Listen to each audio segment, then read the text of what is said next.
Good morning, good afternoon, and good evening to everyone. Welcome to the 11th session of the Socioeconomic Metabolism Perpetual Online Conference. It is a pleasure to be here today with you. My name is Glenn Aguilar.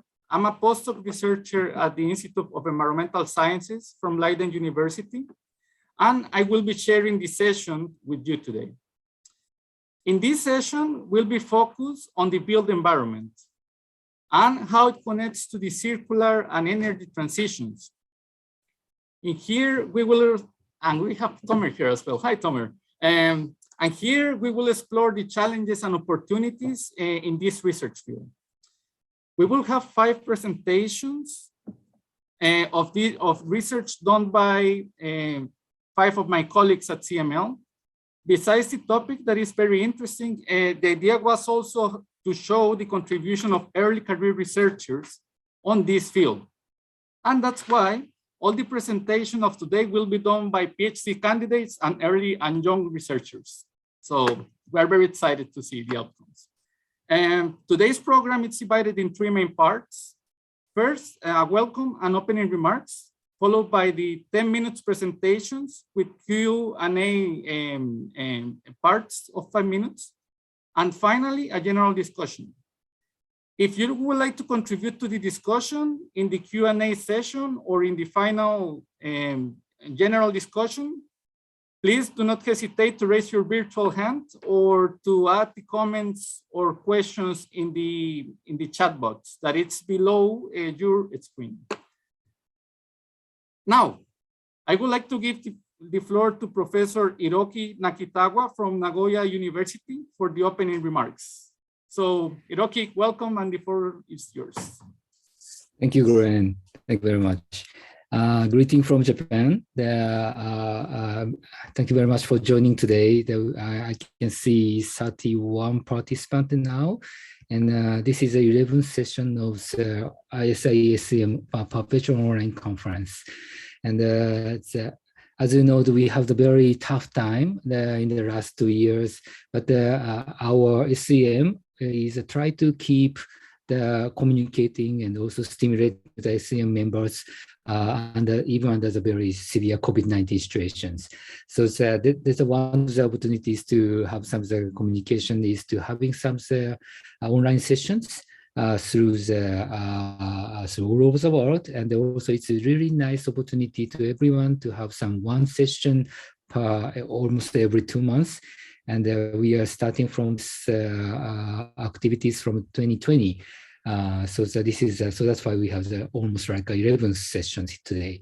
And today we are very, very welcome to having all of the participants here. And also myself is very thrilled to have some idea regarding to the advancing the built environment for the energy and also the circularity transitions. And also, I also have one more announcement today. I'm very thrilled to announce that we have the physical conference this year of the SCM. So as you know, we have the Vienna conference in the 19th to 21st in September this year. So I hope you to see everyone in person. So we are very looking forward to have some physical meeting as well. Okay, thank you very much. Okay, back Glenn. Thank you, Hiroki. And very nice that you're mentioning already the physical conference that most of us are really looking forward to be there and meet in person again. All right, I think that we can start with our presentations for today. So our first speaker, it's Xiaoyang Zhong. Xiaoyang is one of my dearest colleagues here at CML. He's a PhD candidate, and he will talk about his work on the global sand crisis and how to address this crisis through material efficiency strategies in buildings. So, Xiaoyang, if you can hear me, can you mute yourself?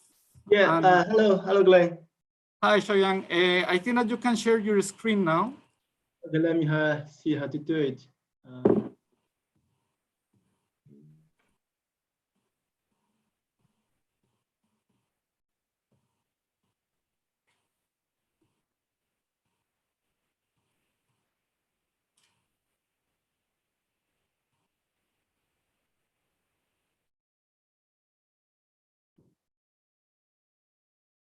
see my screen?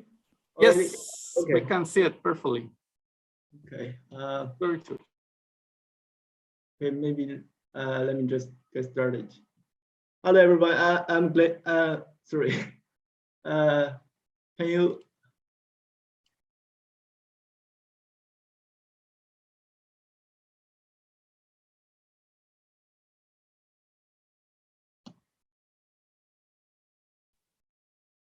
Hi, hello everyone. I'm glad to be here today to talk a little bit about sound, which is going to be based on our recently published paper. And so here today, I'm going to keep this talk brief, given that time is pretty limited.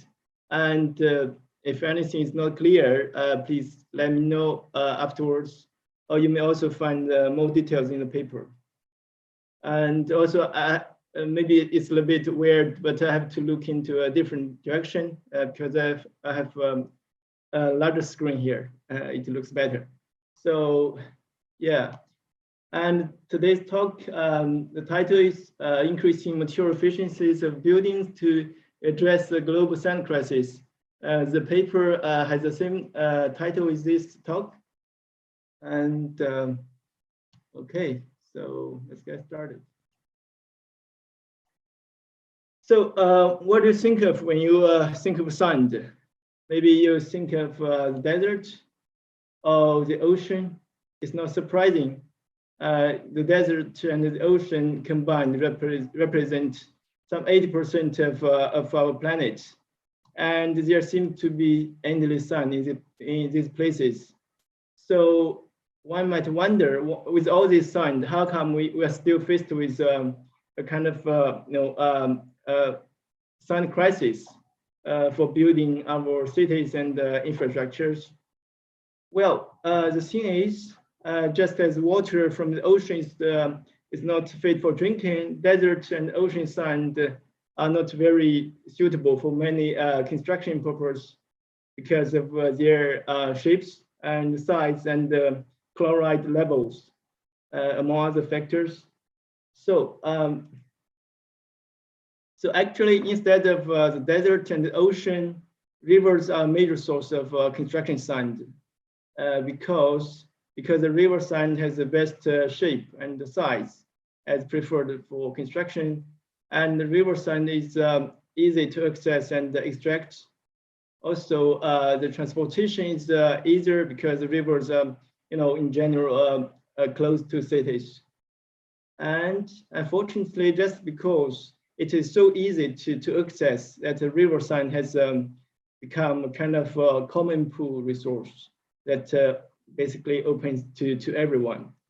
And as a result, the huge amount of unsustainable river sand mining has caused a wide range of environmental and social consequences, such as ecosystem collapse and biodiversity loss and organized crime, which further have far-reaching impacts on the livelihoods of hundreds of millions of people who live along rivers. And moreover, there's a growing concern about future sand shortage because rivers represent only 1% of the land surface. And the speed of river sand extraction is far greater than its natural renewable. And also the growing population and economy are likely to drive an increase in future sand demand. So for the sake of both environmental protection and infrastructure security, it is of great importance that we understand the future of sand demand and take action to make sand use more efficient and sustainable. So to get some insights into this, we did a kind of quick scenario analysis, and we focused on the sand needed to make concrete and glass in several types of buildings across 26 regions. And we developed 9 scenarios towards 2060. And the baseline scenario represents a middle of the road path that expects moderate population and economic growth. We also had 8 standard reduction scenarios where we considered 6 widely suggested material efficiency strategies, and there are 2 of their combinations. We can take a quick look at here at this figure. The colored rectangles on the left represent the figures we considered here, namely more intensive use and the lifetime extension of buildings, and the lightweight design, and the timber framing and concrete reuse, and also using more standard alternatives such as crushed stones and washed sea sand, for example. And the main model we used was a stock-driven and dynamic building model, which basically translates the socioeconomic trends of population and GDP into the demand of building materials. Into the demand of new construction of buildings, and further to the demand of building materials, and eventually to the demand of sand to make these building materials. And yes, I think the key here is to consider sand as a portion of materials like concrete and glass in the modeling sense. This offers a kind of new perspective to for the modeling and analysis of sand as a critical resource.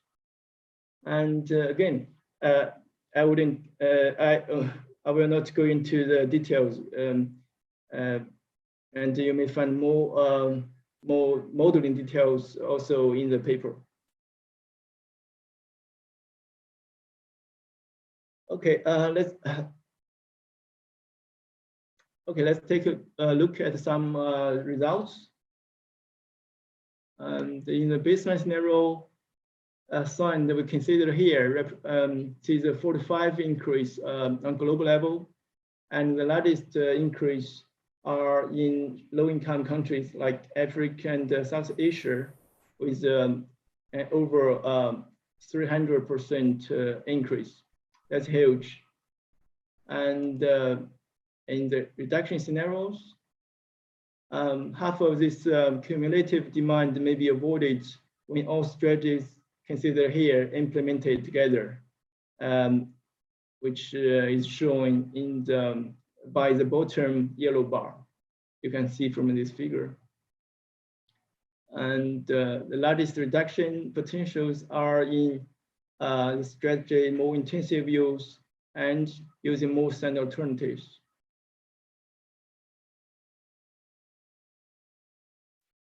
If we take a look specifically at the year 2060, the regional difference across scenarios are shown more clearly from a sort of different perspective.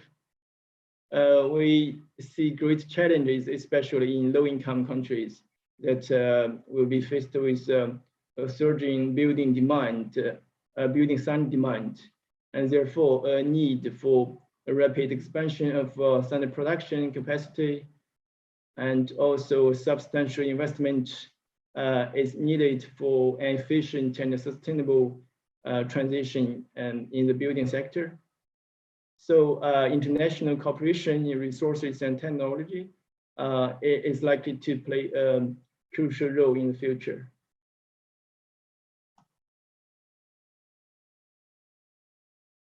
Okay, uncertainties and inaccuracies, there are many. Doing a kind of bottom-up analysis across multiple building types and many global regions, data is always the key. And probably the major challenge. So I'm kind of expecting more new data coming through in the future, and in that case, with more reliable data, the results could be updated easily using the programming code that we have also published with the paper. And what's next for future research? In general, science dynamics and related issues are relatively new topics, and we don't have much knowledge on these issues around, for example, science reserves and the science alternatives and international cooperation in the science industry. But on the other hand, it's also been great to see that this field is attracting more attention over the years. And yeah, we'll see. And guys, that's it. That's all. Thank you for listening, and I'm happy to answer any questions or comments. Thank you very much, Xiaoyang. We can give you some virtual claps here. Very interesting research. I think we can open for the discussion. So are there any questions or comments in the room?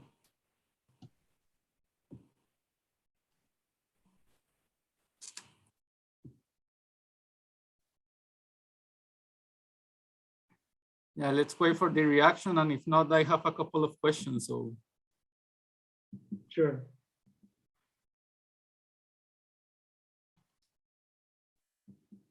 Well, perhaps I can activate the discussion here. Yeah, I mean, it's very interesting. I mean, I never thought that actually sand would be an issue right now. So actually you're putting another variable in our system that we never consider to be an issue. Regarding the future research that you mentioned at the last part, the sand cooperation, and I'm just wondering in which way you are thinking. Is it more about the policy aspects and how different, regions or countries can interact with each other, or what's more like in terms of scenarios and that sort of development? So yeah, thank you, Glenn. I think there are a few things. One is the technologies. For example, to use some alternative sand resources. For example, the crushed stones. You need to get all the machines, the equipment, and the infrastructure to make it happen. So I think the lower income countries can benefit from the more advanced technologies in the high income countries.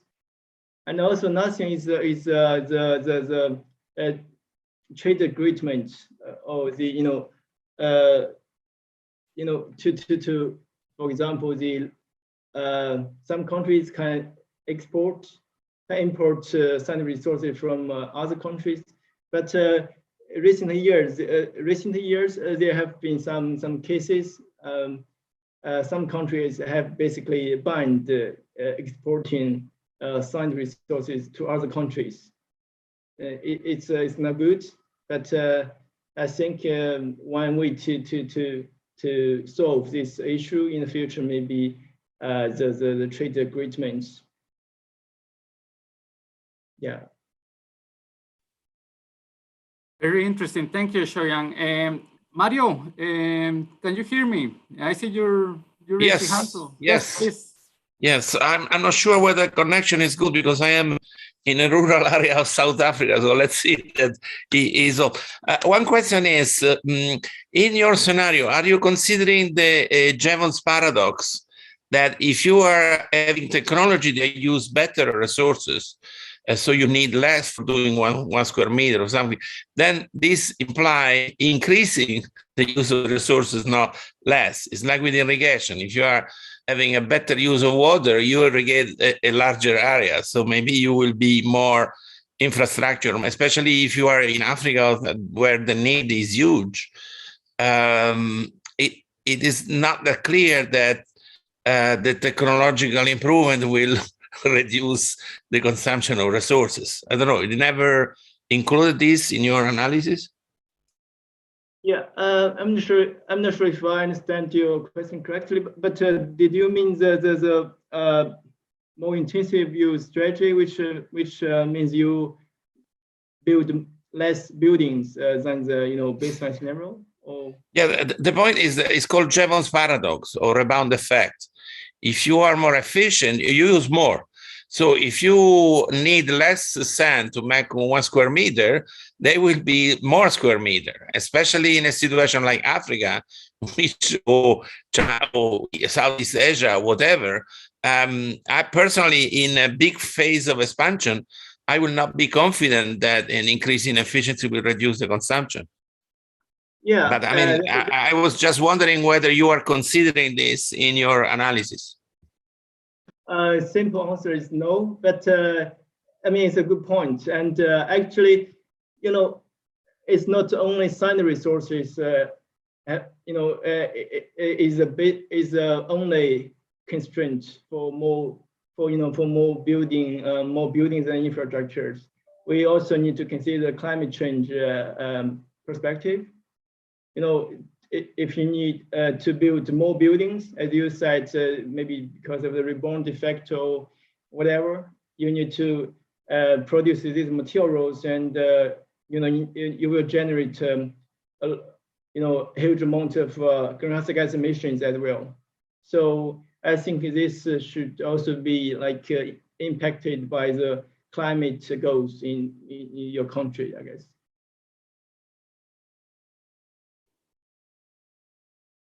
Yeah, but maybe here's another point I can mention.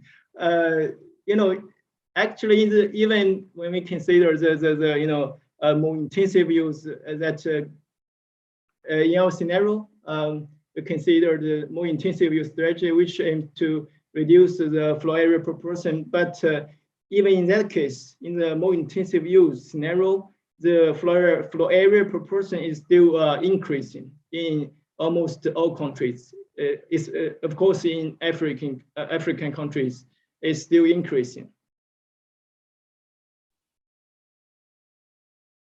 Great. Yeah, thank you very much, Xiaoyang. I think that that was hope that clarified the question. And yeah, great. Thank you for your comments and inputs. I would like to move on to our second speaker of the day. And well, I have it here in the room. We have Laura Pérez Sánchez. Laura is a guest researcher here at CML, and she is doing her PhD at the Institute of Environmental Science and Technology from the Universitat Autònoma de Barcelona. And well, she will explain a bit about, she will focus on her research about the relation between greenhouse gas emissions and material impacts for decreasing the car dependency and the densification of the urban sprawl. So, Laura, the floor is yours. Let's see how this is going to work in terms of the audio.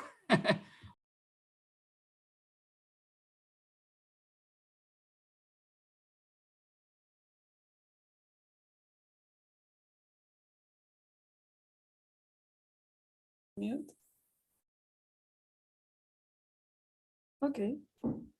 So thank you. I'm Laura Pérez Sánchez, and I'm a PhD student, as Glenn has said, from ICTA at the Autonomous University of Barcelona. And I'm presenting today my current research that I'm doing here at CML with Tomer Fishman and Paul Behrens. And since it's very current, it is only preliminary results, so I'm gonna focus mainly on the story and the reasons why this might be interesting, which I think is already interesting, even though we don't have any results yet. The thing is that we might have sometimes general ideas in sustainability. For example, this pyramid of waste here, and we might think that durability in general is good, and we have it here in the upper parts of the pyramid. And this might be very true for some things. For example, for clothes, we know that if we use more of the clothes that we have, it is better. But also we have a but here, which is that we have very huge stocks of built environment, for example, that were designed back in the past. So we are not fulfilling this redesign. We cannot really redesign them, or we can think if we can redesign them effectively. And the thing, and this is generating a lock-in in the system. So we have these concepts of committed emissions, of stranded assets, which are very, very common in power plants, for example, and the electricity system. The coal plants in India and China recently built have been already analyzed, but this has not been so much analyzed in terms of the residential sector. And we know that the built environment and the urban form is important for the transport emissions. And this is known in geography. This is theoretically analyzed. We know that new development of built environment should be more dense, ideally.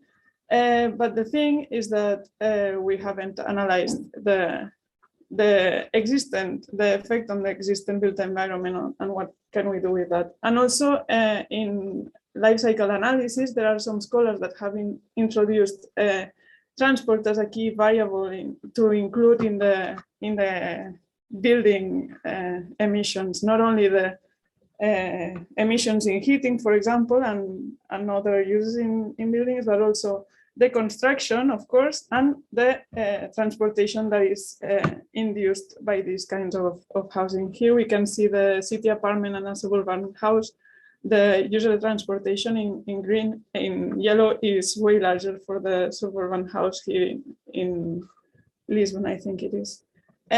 So the story is that for most of history, people lived either in rural areas or cities, and people, in fact, had this didn't move so much in the daily life. But since the 1950s in the US, we saw this increasing development of this suburban sprawl. So people didn't live in really dense cities or in rural areas, but lived in these single family houses. And the thing is that this kind of development is monofunctional. So we only have residential area. And for other activities in daily life, we must move long distances because the development is very low density and many people are living in really large areas. So the distances to daily life activities are longer. And this is generating car dependency. So the thing here is that we need the car for these single family houses. And this is generating also specific ways of life, the cultural changes, desirability of these modes. And I'm going to promote here my latest paper, which is basically about all kinds of issues related to sustainability in a holistic way to the residential sector, including not only the whatever like the typical sustainability understood, like the heating performance of buildings, but also the daily life implications, the time use of people, which is here. And coming back to the topic of today, we see that this kind of urban form is very related to the private car, and it went hand in hand during history of these large developments. And now we have these large stocks of buildings that need cars to be viable. So we have this fossil fuel paradigm that existed because the abundance of fossil fuels. And we must see what can we do with that. So in terms of this suburban sprawl, we have this relationship between density here in people per hectare and the energy consumption in passenger transport, private transport. Here, down here at the right, we see very, very dense cities with low energy transport. And then here we have this kind of typical American cities, which are basically really large areas of single family houses.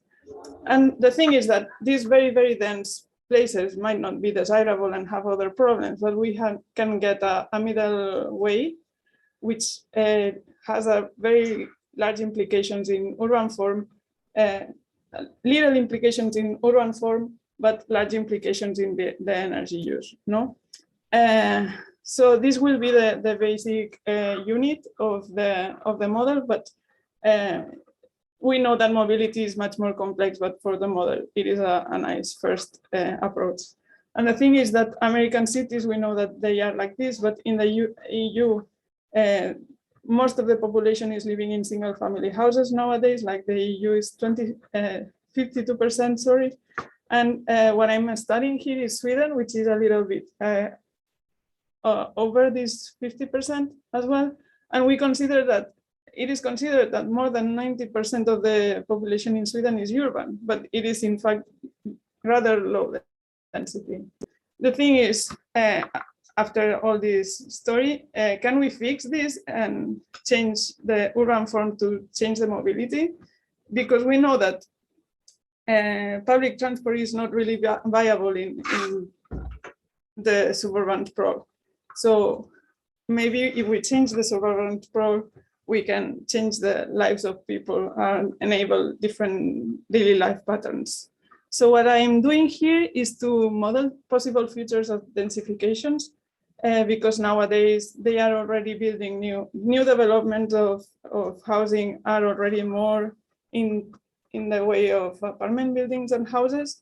Or we could say, okay, let's have this plan of demolishing houses early and building apartment buildings instead, and see how this would develop.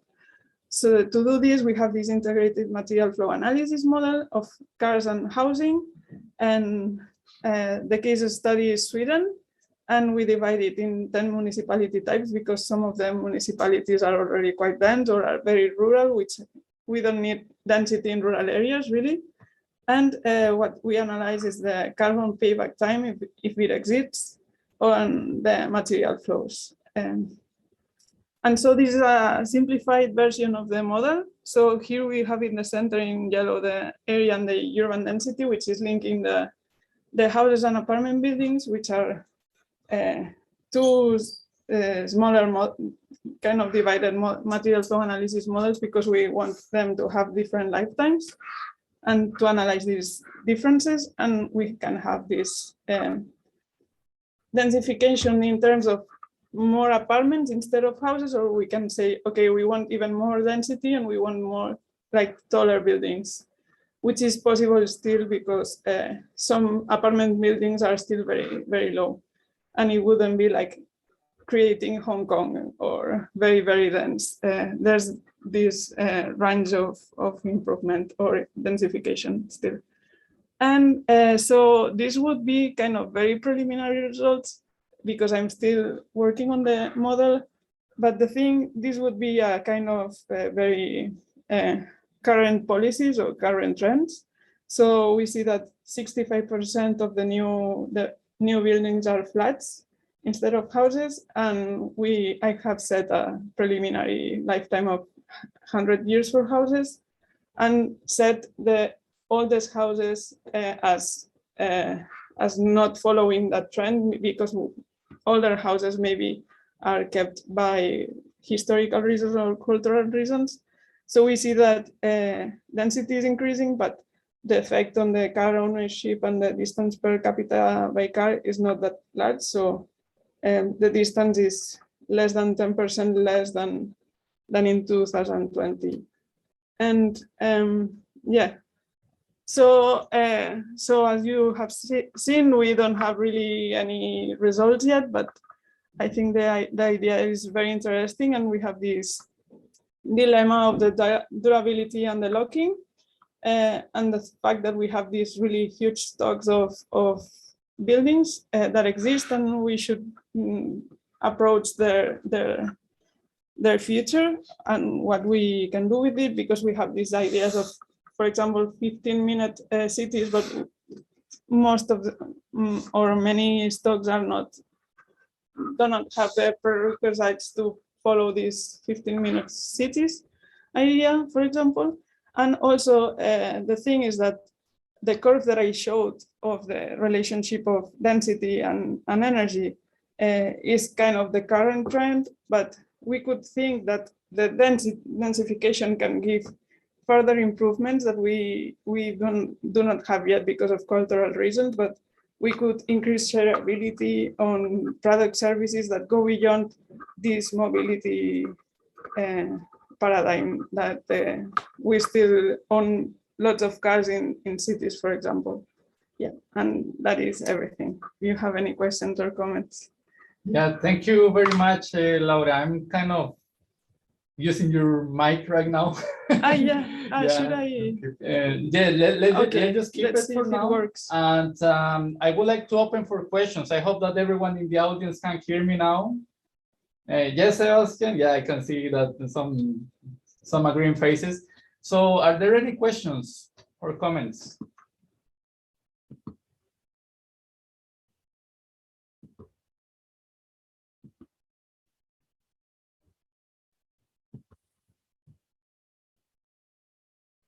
Let me see. I don't see any hand raised, but perhaps I can also open a bit with a comment. Laura, it's very interesting in the way that you're approaching your research. And I can imagine the challenge, right? Because I mean, thinking about this suburban lifestyle, it's about cultural changes, right? And also like changes in behavior. That, well, of course, in the sustainability world, we also talk about that cultural change that should happen. Now that you are in your earliest stage developing the future scenarios, do you think that there are ways that put that into the quantitative analysis, like into your scenarios to consider, I don't know, these cultural changes? Yeah, that's a key point because it is on one hand, it is very. There are scholars that have studied thoroughly these ideas, and I could talk at length about this. But the thing is that there's this desirability of the single-family house, and yeah, that is a thing. But I'm not interested that much in changing the ideas of people, but in investigating if this is a viable thing that it could work out and give a material and emissions improvement. But also we see that also maybe in the US, for example, would be a more radical example where it is very difficult to not live in a house, so it is not a choice anymore. And also there are scholars that say this kind of lifestyle is not very healthy in it, for like health reasons and also the social reasons that we are more far apart from each other. So I think there are many things that could be improved with a little bit more densification in many places, but also it is interesting to see if there's an improvement in the emissions and the stocks, the material stocks. Perfect. Thank you very much, Laura. Well, I see that the discussion will continue because Joanna Bastos has added something on the chat, and I see Daniel, you raise your hand. Would it be possible to move your question, Daniel, to the general discussion, because we need to move to the next speaker.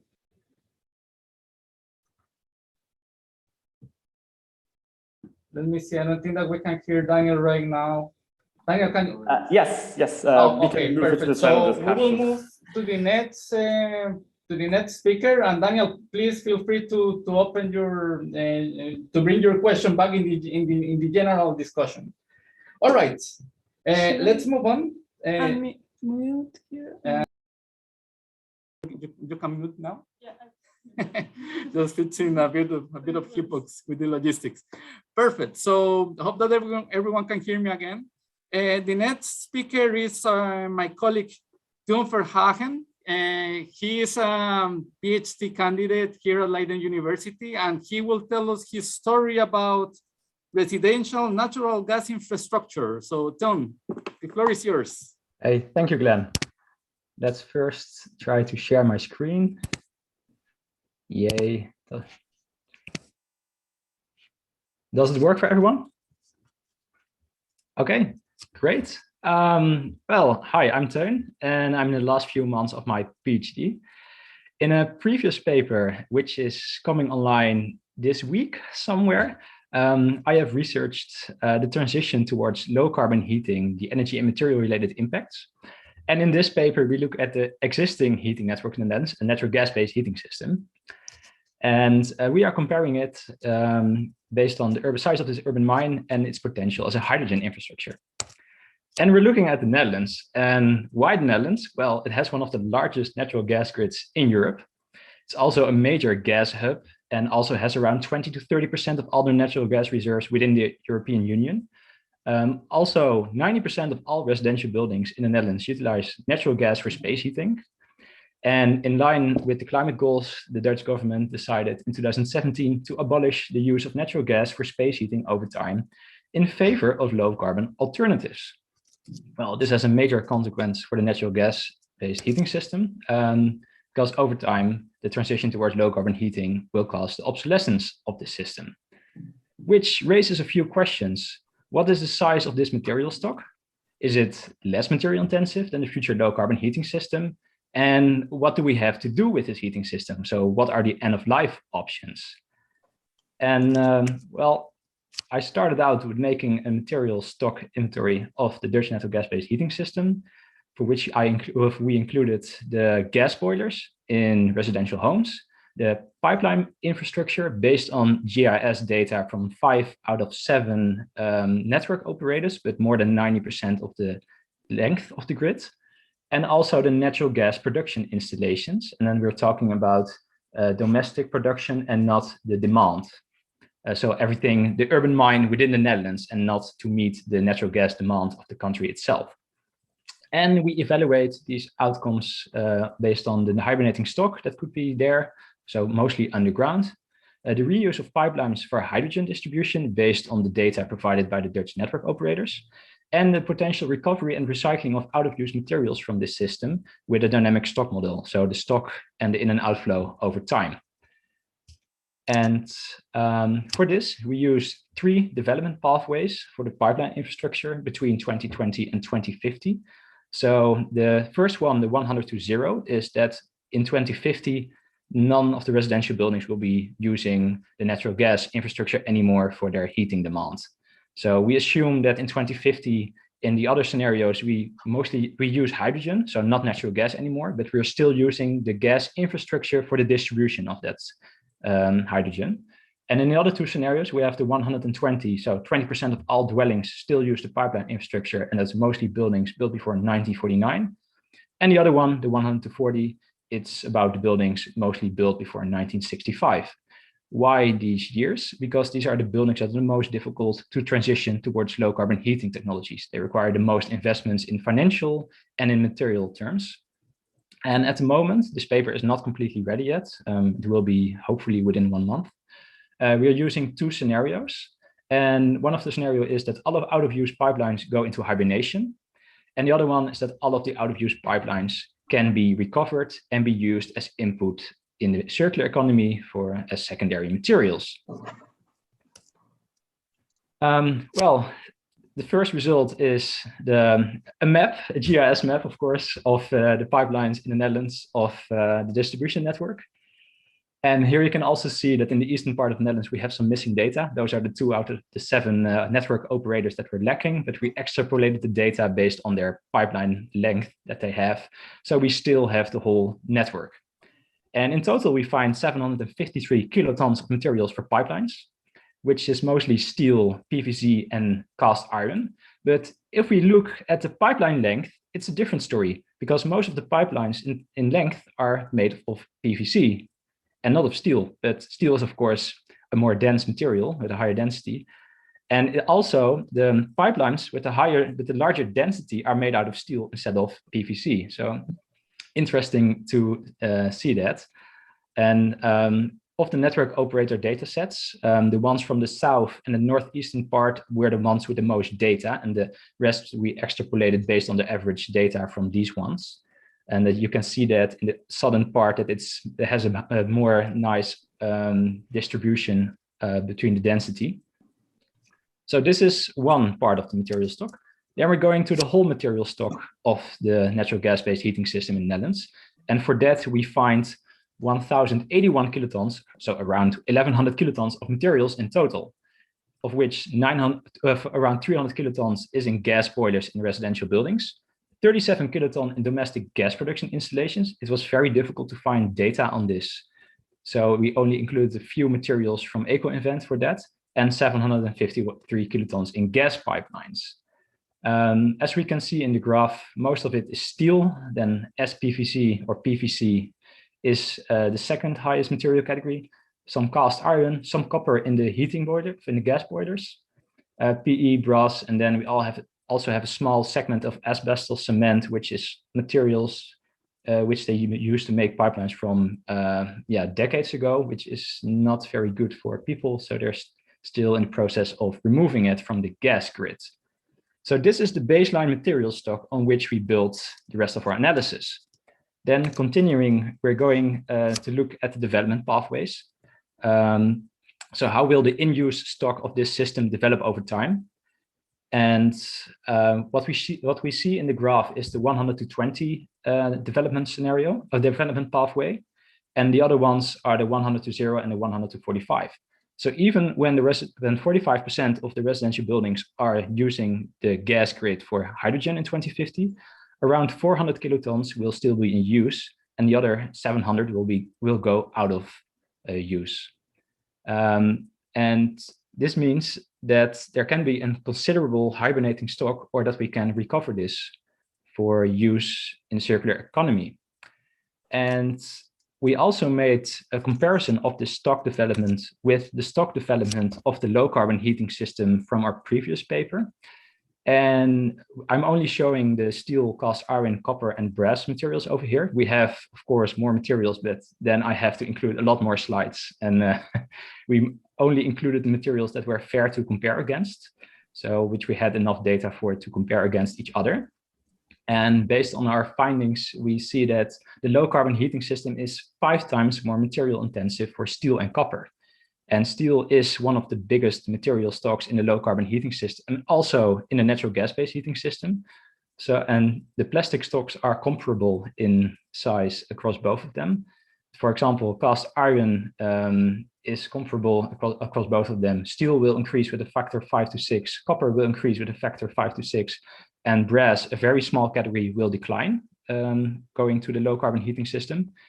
And based on that, we conclude that the low carbon heating system is more material, but especially more metal intensive than a natural gas-based heating system. So we need to take this into account when evaluating the urban mining potential of the natural gas-based heating system. Are we going to let the materials go into hibernation, or do we really need them because of the high material demand of the transition towards low carbon heating? And so for the end-of-life options of the hibernating stock size, the in-use stock of the gas pipelines in 2050, and the cumulative material outflow available for recovery from 2021 to 2050. So the end-of-life options for the material stock of the natural gas-based heating system, we found that the hibernating stock will at most, of course, be 751 kilotons, so the whole pipeline infrastructure, when none of the residential buildings are using it anymore for hydrogen or natural gas. And in the 145 scenario, this hibernating stock will become 358 kilotons, with around 400 kilotons in use for hydrogen distribution. And then the material outflow, the cumulative one over time, that's the potential input for the circular economy. It ranges from 1,300 up to 1,400 kilotons in the hibernation scenario. So here we assume that all the out-of-use materials go into hibernation. In the recovery scenario, where we assume that all the out-of-use materials will be collected, recovered, and can be recycled, the in-use stock is the same. The hibernating stock is 0, of course. And then the cumulative material outflow is around 1,800 to 2,000 kilotons. And it's important to put these numbers into context. And we just talked about the material stock. So we compared that one to the paper of a fellow colleague from Janneke, which is going to talk about another paper after this. So we compared it to a previous paper on the Dutch electricity grid and found that the natural gas pipelines are around the same stock size. So, okay, and it's mostly consisting of steel, and other important materials. So it's a valuable urban mine. But we still need to stimulate the network operators to collect these materials at their end of life, because at the moment they will be left underground because it's not financially attractive to recover them. They're also valuable because the low carbon heating system will require more materials, is more materials intensive than the current heating system. So if we want to reduce primary material demand and its related impacts, we need to do something with the existing heating system. The potential for reuse for the distribution of hydrogen is high in the Dutch natural gas-based gas pipeline infrastructure, because 90% of the grid is made of the appropriate materials. And in the transition towards low carbon heating, part of the material stock will be taken out of use because we're also going to use heat pumps and heating networks. So the grid is now sized for 90% of residential buildings in the Netherlands, while in the future, at most 45% of them will use them. So the rest of the grid can be used as an urban mine, or we should at least consider recovery of those materials. But there's also some limitations, of course. Research on hydrogen and natural gas pipelines is still ongoing, and it's an open debate. There's a reason that hydrogen pipelines use a different composition of alloys and materials than natural gas pipelines. So there's a lot of research on this topic, and it's very interesting to follow. A residential building should also need new safety protocols if we're going to use hydrogen in them. So it has different characteristics, and we should take that into account. And also, we should look at a scale of availability of hydrogen within the Netherlands, and it still requires adaptation of dwellings. So it's not a one-on-one adaptation by just putting in a new boiler suitable for hydrogen. We really need to look at what is necessary to achieve this. And thank you for listening to my presentation. I'm very curious if there are any questions.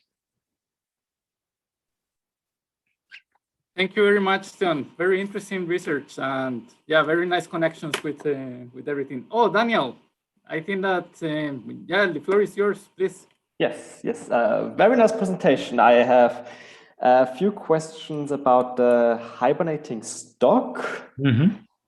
First of all, when you talk about hibernating stock and its potential for urban mining, did you consider that all those digging up of existing pipelines will consume CO2, will produce more carbon emission as well? Or are you thinking that all those pipelines will be replaced with new pipelines for the hydrogen system, so they would be digged up anyway because they're using the same overlay system? Yeah, we thought about that, and there are two options that they are going to be dug up when they are working on a neighboring pipeline or water infrastructure, so that they combine the excavation work. And we also we make this statement in the context of that when you're going to build a separate hydrogen infrastructure, that the impact will still be higher because you have to replace all the materials and also have to open up the ground again. So it's a valid remark, but we're not talking about environmental impacts, but we should add that to the discussion. I agree. At the moment, we don't include it in the discussion. Thank you.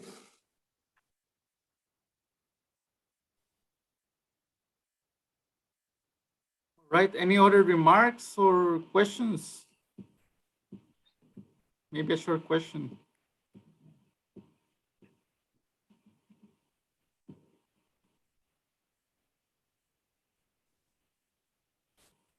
Yeah, it seems like we don't have reaction for now. I think that we can bring this back anyway into the general discussion. So thank you, Tom. I think that we will move on to the next speaker. And as you already mentioned, it's our dearest colleague, Janneke van Oorschoot. Janneke, I think that we need to figure out the logistics here. So I'm going to turn off everything and you turn on everything. Would that work? Let's see. Yeah, also this sound. Now you, yeah, like this? Yeah, I think so.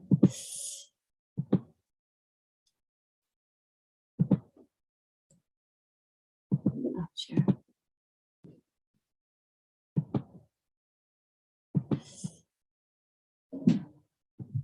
Let's remove this. Yes, so hello everyone. My name is Janneke van Oorschot. I will give a presentation about research I'm currently working on called Spatially Explicit Scenarios for Material Stocks and Flows in Dutch Buildings towards 2050. Starting with an introduction of my research aim. So in this research, we combine material flow analysis with spatial analysis to assess the material stocks and flows dynamics of the Dutch building sector. And with that, we want to assess the potential to close material cycles and also material-related greenhouse gas emissions and implications on land use. For that, we assess several scenarios, firstly on urbanization and building densification, so also nicely following up on Laura's research, in combination with household growth and different building strategies. We did this for the Netherlands, a case study for the Netherlands, and looked at the cumulative flows between 2018 and 2050. So as I said, we looked at 3 urbanization scenarios. These were modeled spatially based upon bottom-up data of the current building stock in the Netherlands. Together, we did this with the Dutch Environmental Assessment Agency. So the first scenario, urban, the second one, connected, and the third one, rural. And in urban, we assume a high level of building densification. So the preferred location for construction of buildings is inside already built up areas. And on that locations, relatively low densities, buildings are replaced with larger ones. Connected also assumes quite a high level of urbanization, but concentrates around public transportation points, such as metro, tram, and train stations. And in rural, the preferred location for building construction is outside build-up area or in areas with very low building densities. So this can also be, for instance, agricultural area or in protected nature. And then we combine these scenarios with different building strategy scenarios. These are all in conformation with the nearly zero energy building norm, which applies, I think, to all European new constructions.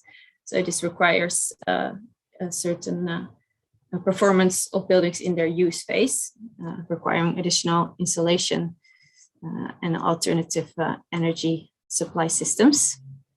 So in conventional, we assume the use of concrete-based structures, and with that, 80% of the newly constructed buildings is concrete-based and 20% is bio-based. In bio-based, we assume a very large increase in wooden constructions, mainly, and also alternative use, for instance, for insulation materials, so bio-based alternatives. And 20% of the newly constructed buildings is conventional. Then in circular, we assume the implementation of circular building principles, meaning design for disassembly. So instead of concrete structures, we use steel frames and other connections that can be detached, also alternative materials that can be separated. And again, here 20% is bio-based. That brings me to the results. So here you see the material stock development for scenario conventional, bio-based, and circular. This is for the high urbanization scenario. So if we look at the stock development, we see actually, sort of a limited stock growth.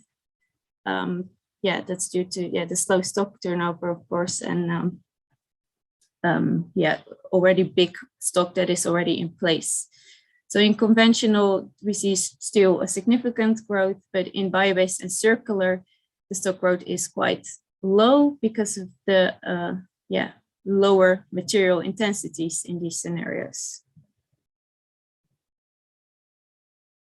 Here we see the results for the different urbanization scenarios for the conventional building strategy.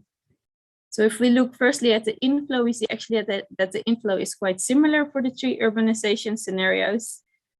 That is because in urban, we see a higher level of building replacement. So there's more construction and demolition, but the constructed buildings are typically smaller. There's more apartments instead of row houses and detached houses. So in rural, we see hardly any building replacement, but the buildings are larger. So that levels it out a bit. That brings me to a limitation of the model. So the urbanization scenarios only assume building demolition in the case of densification. So demolition for other reasons than building densifications are not modeled, resulting in hardly any outflow in scenario rural. So that's still something that needs to be enhanced. Here we see the material inflow and outflow and also recycled content for scenario conventional, bio-based and circular, or scenario urban, so high urbanization. So when we first again look at the material demand, we see that the demand is far lower for scenario bio-based and circular. So that is due to the relatively light building materials, a lot of wood and lighter structures also in circular. If we look at the outflow, we see that there's quite a big difference between inflow and outflow for conventional, but for bio-based and circular, they're actually sort of similar. So you would expect maybe that there's a large potential to close material cycles. However, we looked also into the current practices in recycling rates and also maximum recycled contents that are used. And then we see actually a very low share of that outflow can be reused. Again, this is only for current practices, so current statistics. Hopefully this will improve towards 2050, but just to get a figure for how that would look like if we keep using these recycling rates. We also looked into the material-related greenhouse gas emissions. So here you see the cumulative greenhouse gas emissions between 2018 and 2050, related both to primary and secondary production. So here again, you see that there's a large decrease in greenhouse gas emissions when we shift towards bio-based or circular materials. In bio-based, you see now that the wood is actually still quite big, the impact, and that's because there's, in this scenario, also a large use of cross-laminated timber, which has a higher impact than planed or planed board or wooden boards. Is this a lot? For comparison, we can look at the gas-based space heating in the Netherlands in 2020. That was 22 megatons of CO2 equivalent. When we divide our greenhouse gas emissions by 32 to get a feeling for the yearly emissions, that would be 3 megatons CO2 equivalent per year. So it's significant, but not yet very large. But when our buildings actually get very energy efficient in the use phase, this can expect to become more important. We also looked into the land use related to wood production. Only wood production was studied here. We looked into the land occupation values for all materials in EcoInvent and saw that wood really is far larger than the other materials. So then we used background information from EcoInvent to calculate the actual land that would be required to produce this material. And then you see, of course, that the bio-based scenario has a far larger land requirements. And the percentages show, just to get a feeling of how much this is, how much of the area of the Netherlands would be needed to produce this wood.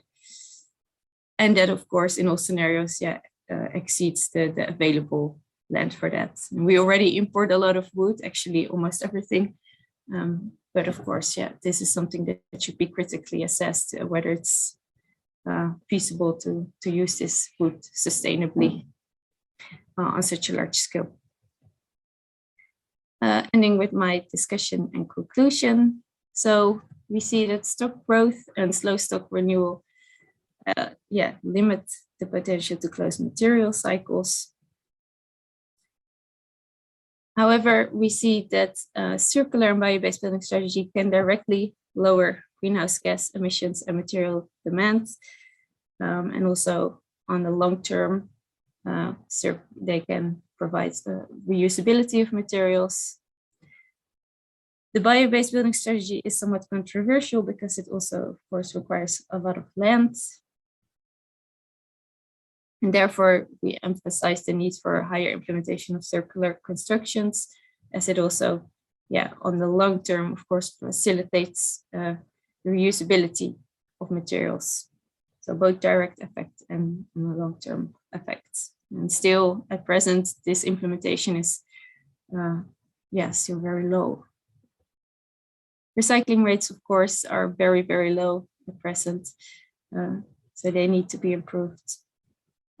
And another interesting finding is that, this urbanization leads to higher dwelling construction rates, but the dwellings are relatively small. So from that perspective, what is better? That's an interesting discussion.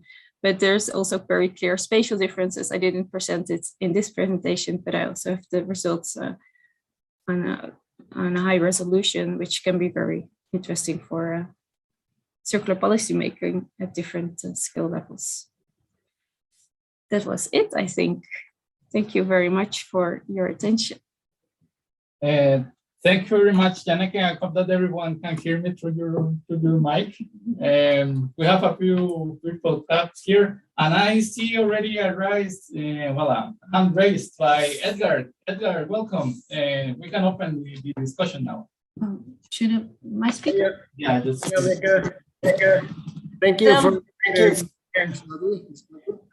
I was actually wondering with regard to the recycling, what you are reuse, what you are assuming in terms of which materials are reused in what form. Are you foreseeing that there are components that are reused, like entire walls, or how does that work, right? So that's around that, or is it just a material recycling?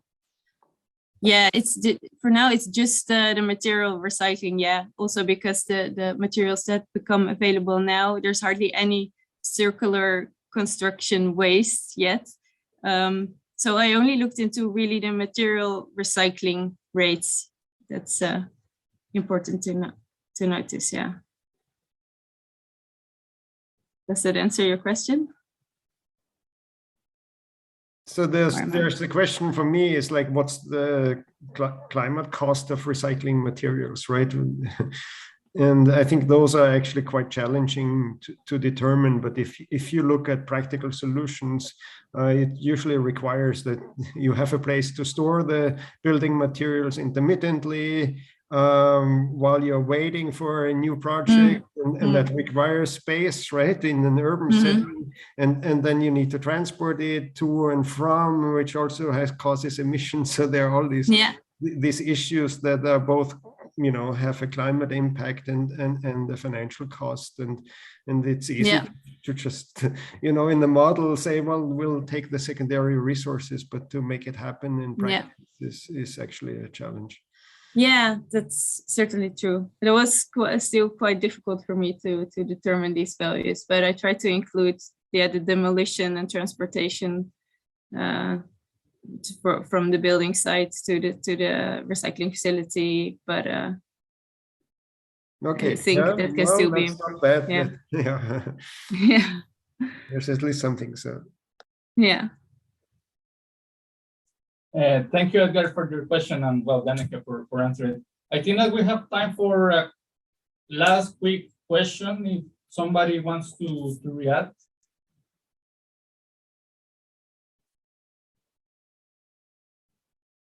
And if not, we can move on to our last speaker. I think I will continue with your audio, Janneke. So okay, yeah. Just keep it open. Yeah. Last but not least, my colleague Sebastian Dayman, who he is not a PhD candidate anymore. Actually, he's an assistant professor at CML, and also have collaboration. He works also with Utrecht University, right, Sebastian?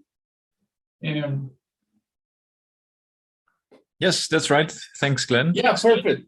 Yeah, okay. So welcome, Sebastian, and the floor is yours. Thank you. And let me just start up my presentation.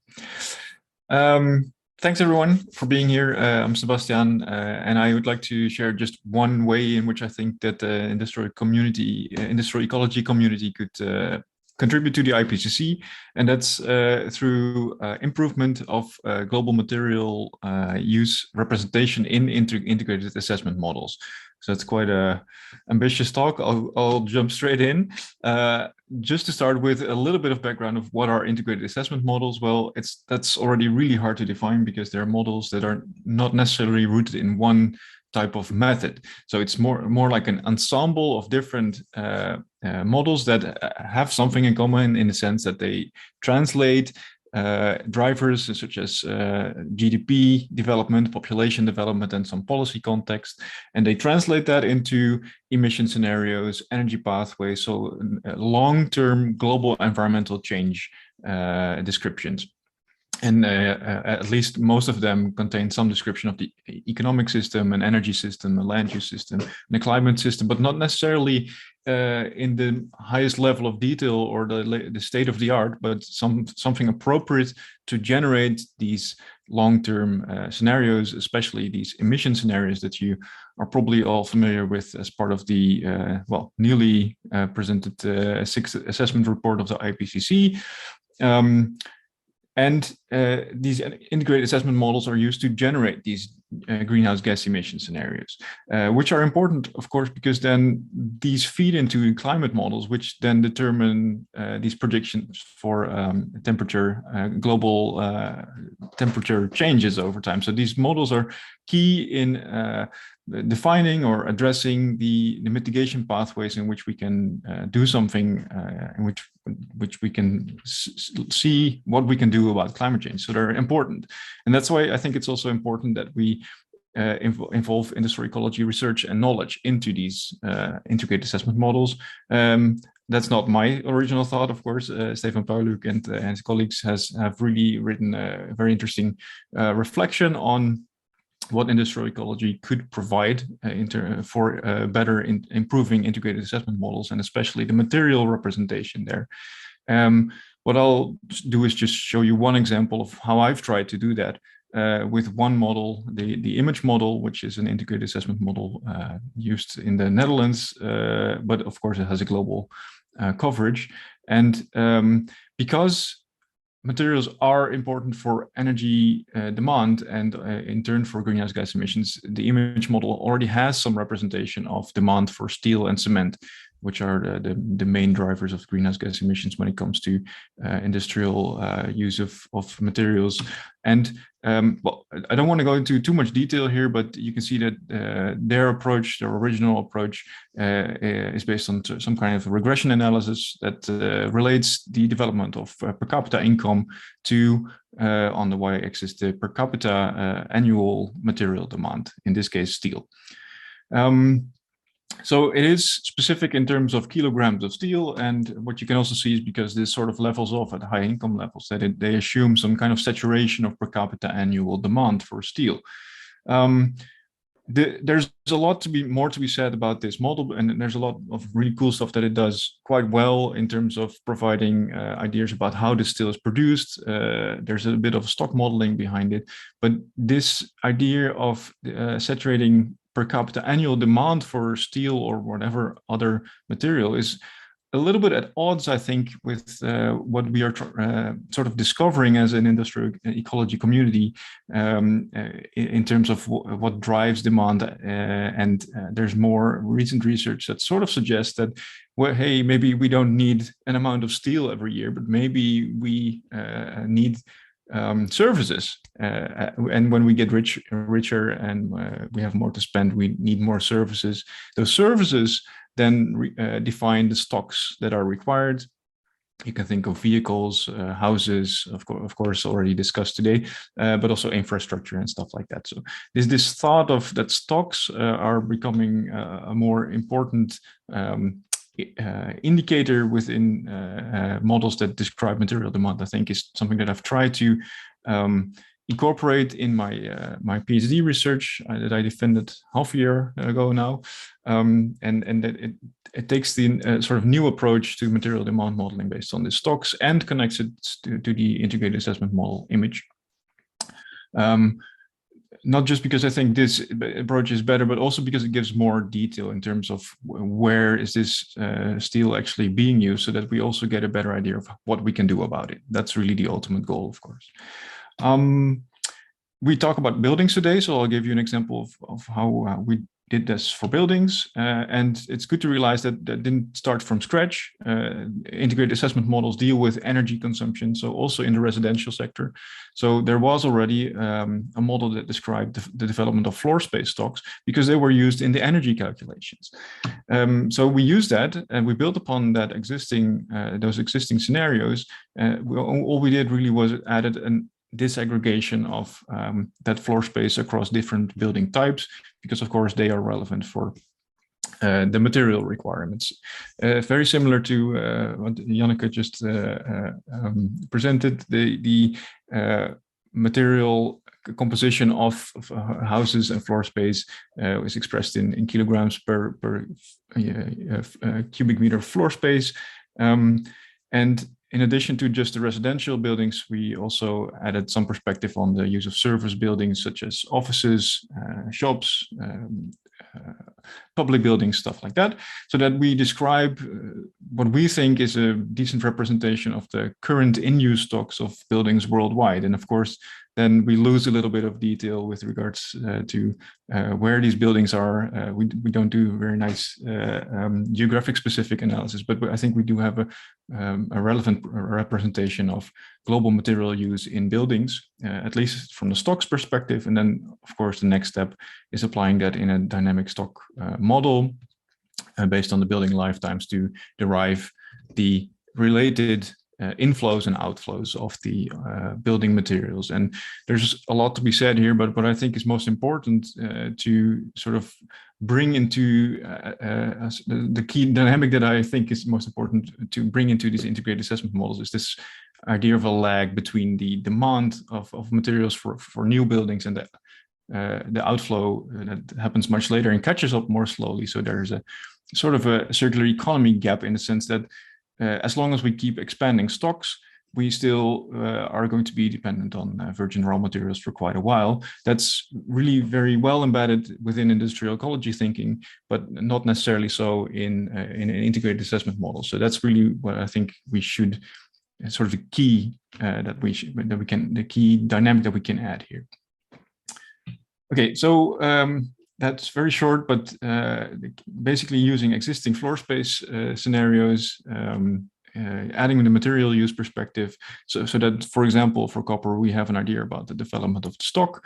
And in this case, just showing you that it's not just the buildings that we modeled, but also some other applications like vehicles and electricity infrastructure.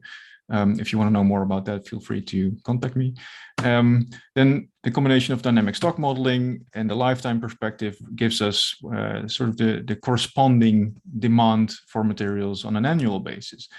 And you can see also that here while we're not capturing every end use of copper here, we get quite far with respect to the total copper demand in its sense. So I think it's a relevant way of improving this representation of global material use in integrated assessment models, which I think should be explored because we want to get this type of modeling into these greenhouse gas emission scenarios because we know that they are important in determining emissions. So what I think is one potential is to get this higher level of detail in terms of products and actual in-use stocks of materials in these different end-use categories, simply because then we know what we can do about it. And that's the circular economy perspective, of course, but that really wasn't possible to model that in the pre-existing approach. Of course, we can also do new things, like the effects of climate policies on resource demand wasn't something that we could model before, and now we can. And what we find is that often it requires more materials. So that's really something to keep in mind. And we can also model new materials that we think are important. I'm showing you the example of copper here. And of course, copper is important because if we know the development of the copper demand at the global level, we can also say something about what that means in terms of energy use as a consequence of degrading ore grades. That's something that is probably very well known for every industry ecologist, but it's not something that's on the radar of integrated assessment modelers. So this is also ways to improve IPCC scenarios, I think. But of course, and that's fully realizing what I think Professor Esther van der Voet addressed last week when she had her inaugural speech, is that when you show this, an increasing material demand scenario that gets worse when you assume climate policies, and then, hey guys, you also forgot about the ore grade decline. It is a little bit of a depressing scenario, and industry ecologists, according to Esther van der Voet, are often portrayed as the party poopers of the environmental assessment.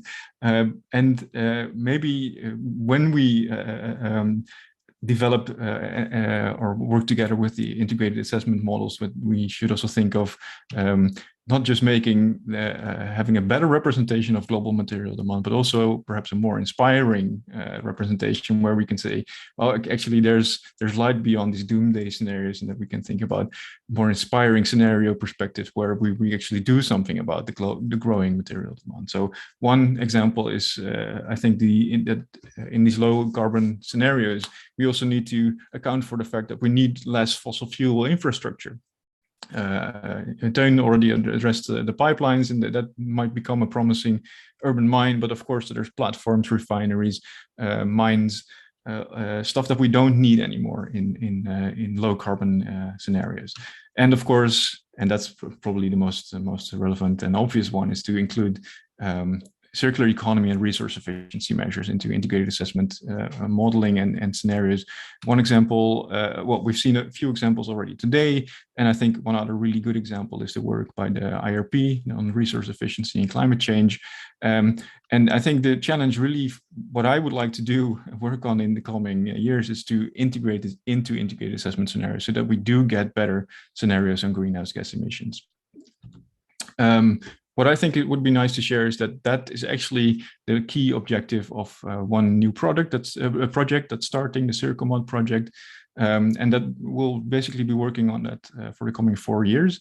So hopefully that by the next assessment report of the IPCC, that will have this work integrated into their models, and that will not only represent materials better, but perhaps also in a more inspiring way. Thank you for your attention.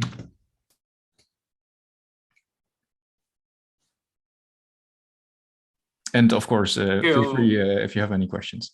Yeah, thank you very much, Sebastian. Very inspiring. Well, at least for me, was a very inspiring presentation. I think that, well, let's open the discussion here, and perhaps I will invite everyone just to continue with the general discussion on the top of Sebastian's presentation, because I think that you really pointed out very key points that we can use to connect the rest of the presentations. Mark, I see that you raised your hand, so please. Yeah, hi. Thanks, Sebastian. This is super interesting stuff. And I think it's really important that we indeed start including these materials in integrated assessment models. But do you think it's also important to include LCA into these integrated assessment models in a feedback loop? Because I do think that is something we're missing. And I'm an LCA guy, so I'm looking at it from that side, that we are using these IAMs in background scenarios more and more. And I think we kind of need to close the loop there and, yeah, include the feedback. So what are your thoughts on that? I think thanks. It's a really good question. I think what I hope is that both types of modeling sort of grow towards each other a little more, so that we can, first of all, work together more, but also make sure that we have the relevant representation of both a system that has feedbacks, but and think about the future developments and long-term developments better. I think LCA can definitely use a lot of these background scenarios, and the other way around, I think integrated assessment models might want to become a little bit more like an LCA structure where you have all a lot of integration of feedbacks on materials, energy, and emissions. But of course, that's in some cases it requires a fundamental change to a model, which is probably something for the long term. But yeah, I think we have to make some smart steps there so that we don't become one model that does everything, but that you can still represent the integrated nature of product supply chains also in an integrated assessment model.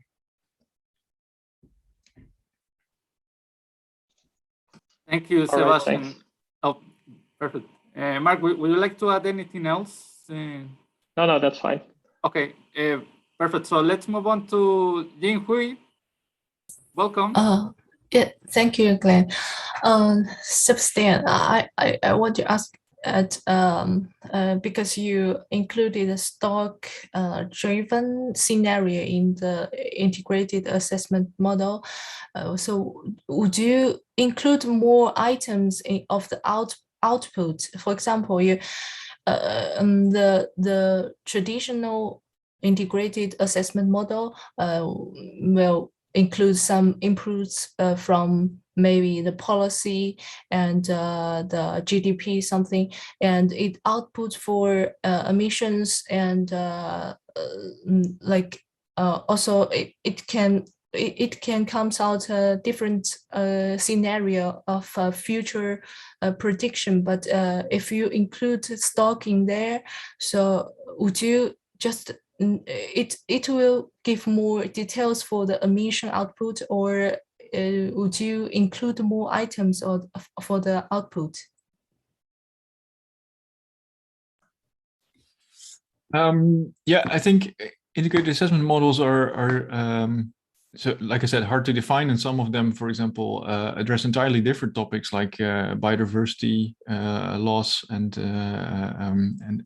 how GDP and population drive biodiversity loss. And I think maybe in terms of new output from integrated, sort of the ideal integrated assessment model that also captures the material dynamics, I think could be resource oriented. So you could probably, what I'm foreseeing or maybe thinking about when you think about integrated assessment models 5 years from now, is that they also relate to the resources, the environmental, the resources of metals, the economic resources, and how much of them we've already used up.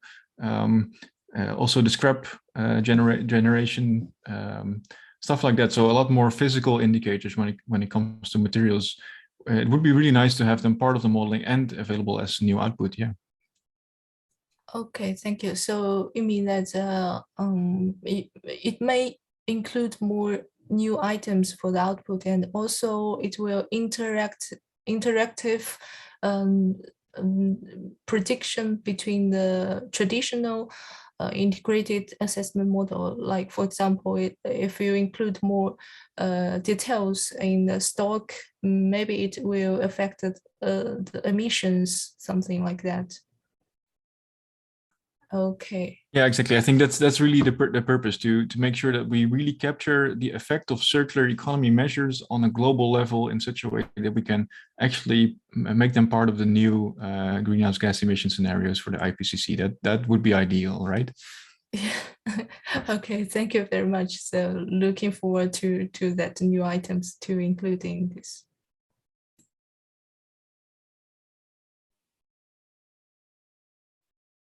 Great, thank you for your question, Yui. All right, let's get back to the first presentations, just to make sure that that we have everything on the table before starting the discussion. I think that Joanna and Daniel, you wanted to you have some comments regarding Laura's presentation. I don't know if you would like to still sharing it, or if you still have your questions. I think it is a good time for asking them.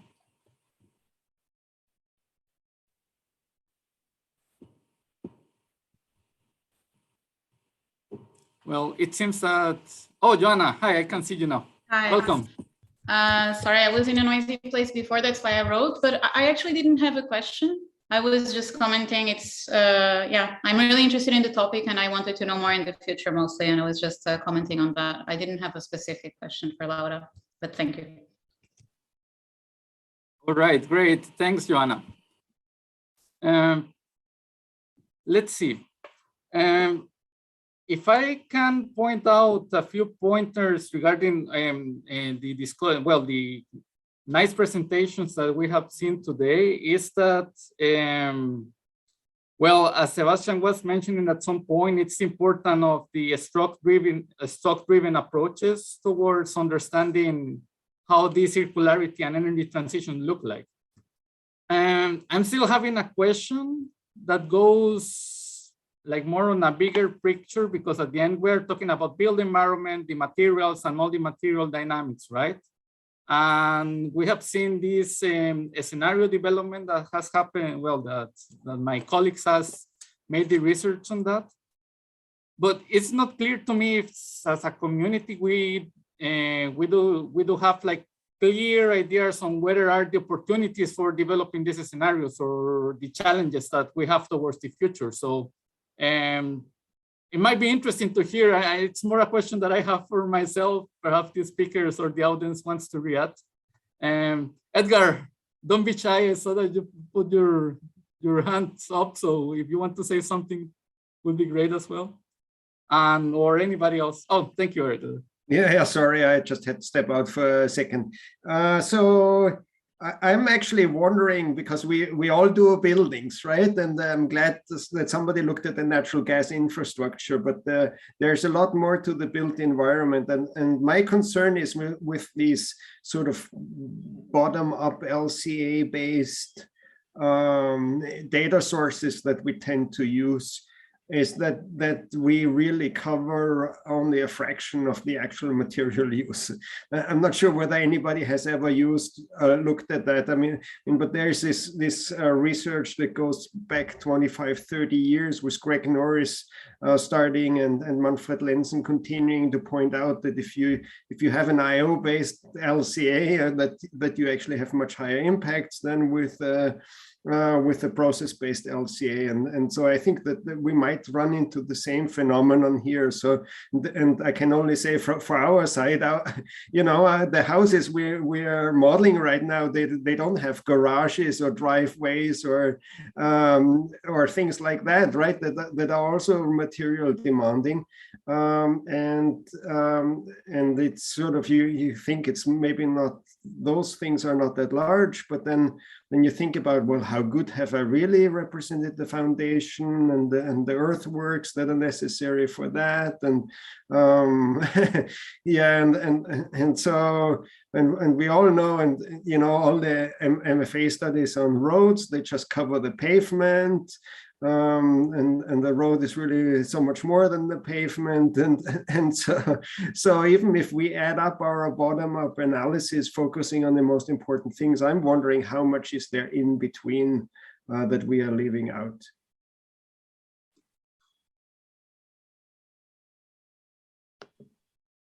Yeah, that's a very good point, Edgar. Well, hopefully Mario might have an answer to you and to us. Mario, please. No, I don't have an answer. My point is that the type of model that I see, especially this idea of the stock flow dynamics, I don't know if you know George Scourgeon. He was proposing to use three concepts: stocks, fund, and flows. A fund is something that you can consider to remain the same, like a car, a building, its metabolic characteristics remain the same over a given period. Whereas a stock is something that if you take out the flow, changes identity. So what happened here is that you have a functional element. Like, let's imagine transporting oil. You can transport oil with the pipeline, with the truck, with the boats, and then the total LCA input-output of this depend on the mix of the structural elements and the functional element, not the structure. So you have to make a lot of distinction about what is coming from the structural element, what type of technology you are using, what came in from the functional element that you are studying and the speed at which the function changed. Like with the paper of Laura, you have buildings they have 100 years or 65 years to change, to turnover. Cars, they have 5 years of turnover. I'm not sure you can compare the two things because the models of car over 60 years would be totally different from the models of buildings. So what I'm saying is that I would say that this type of models should be a little bit more trying to address the epistemological challenge that you have when you do these scenarios, because in metabolic system, a lot of things change the functions that you do, the structure they use, and the worst part is that they change at different time scales. And this seems to be a little bit neglected. Let's put it this way. I don't know how to do it perfectly, but I mean, it would be important to try to address this issue, because you can no longer only change the technology, you can change the function, you can change social practice, but then you need a lot of other information that is not just the technological part. I don't know, I mean, this is my reflection. Yeah, that's a very good point, Mario. Are there any reactions or comments on this? Ming, hi. Hi, just to unmute myself. Yes, hi, perfect. Yeah, Maria, and a very good comment. I think, yeah, just following the discussion and the very inspiring presentation before, I think as our industry ecology community, what can we contribute for the urgent transition to the circularity and to the zero emission or the carbon emission challenges over our built environment? That is really the time issue. I think in the past a few decades, our dynamic modeling, we are trying to understand the big trends. So this locked-in effects, I think we already tried to model it, so we know the big directions. But now we need to take really very quick actions. So there are many dynamics are happening. They are not long-term trends. And then effects which mentioned by Mario, they are changing. The 5 years ago, the cars are not the same as 5 years later, and we don't have so much time. So I think this 10 years of the modeling, we have to be much more precise. And I really completely agree with the call from Sebastian. As a society, we should offer also some inspiring opportunities. Our research needs immediately also to collect what we can contribute for this change. So not only until the end, as Edgar said, then we just leave out maybe the sideways or the burdens from the recycling, but we can also to join the industries, to join the commercial partners who are looking into the sustainable possibilities to how they close, like the reuse or adapt both from the social part, from the potential function, what function we need, and then we connect to the technical also dynamics. So I think maybe that is something we need to first orient it. What is our research in the next 10 years? Then we come back to see which types of model to answer what questions. Thank you. Just for the discussion. I'm also very happy to hear to our colleagues. Thanks, Min. I think that it's very valuable points, and I appreciate. Well, we really appreciate your inputs on this. We have a couple of minutes before closing this session, and I see that Daniel wants to bring something in. So please, Daniel, I think that it will be the last one from today. Okay, yeah. I want to also contribute a little to this discussion.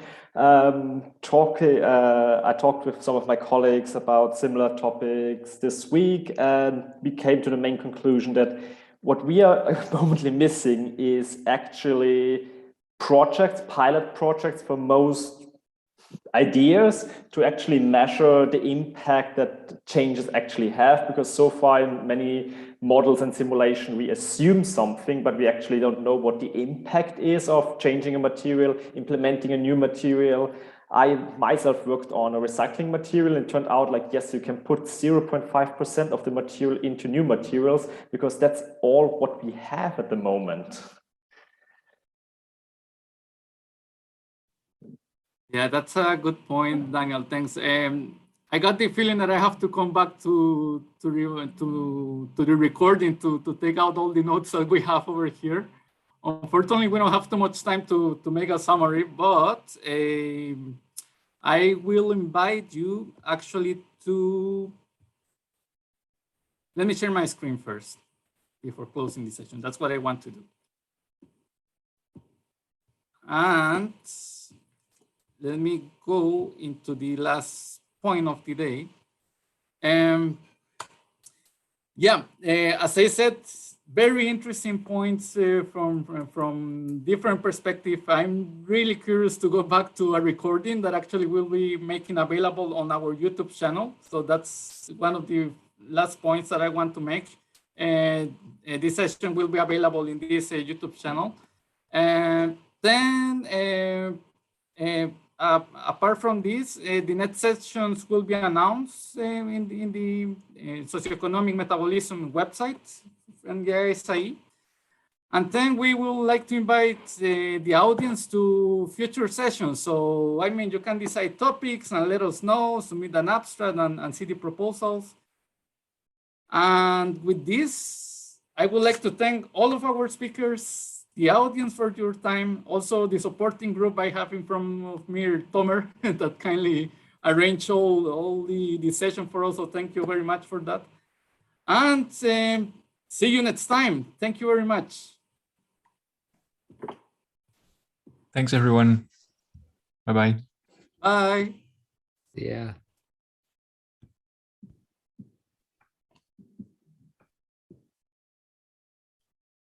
Ciao.